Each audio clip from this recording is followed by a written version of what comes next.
छोटे 2 चमचे आपण तेल घालूया. आपल्याला याला फोडणी घालावी लागणार आहे. तेल जरा तापलं, एक छोटा चमचा राई घेतली आहे आणि एक छोटा चमचा आपण जिरं पण घेणार आहोत.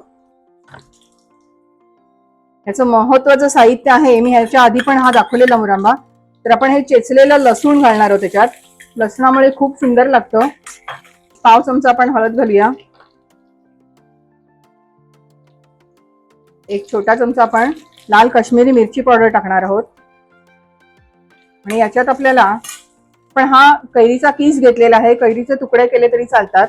आणि आपण आता गूळ अंदाजाने याच्यात घालणार आहोत. 1 वाटी जर कैरीचा किस असेल तर 1 वाटीच गूळ घ्यायचा आपल्याला. आणि गुळाचं पाणी होईलच, आपण कैरी याच्यात टाकून देऊया. कैरीचे तुकडे केले तरी छान लागते एकदम. 2 चिमूट मीठ घालते मी.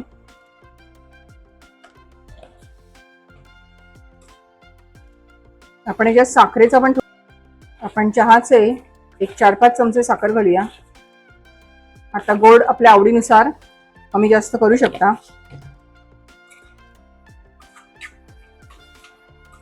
फक्त हे पाणी गुळाचं सुकेपर्यंतच आपल्याला शिजवायचं. आपण कैरीची एक लाल चटणी पण करून दाखवणार आहोत.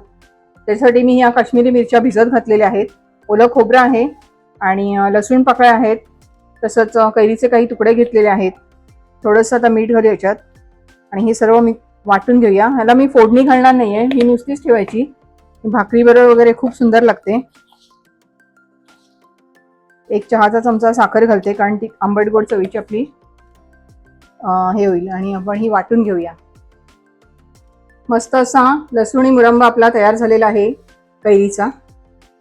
तर नक्की करून बघा रेसिपी, खूप सुंदर असे आहे, एकदम वेगळ्या चवीची.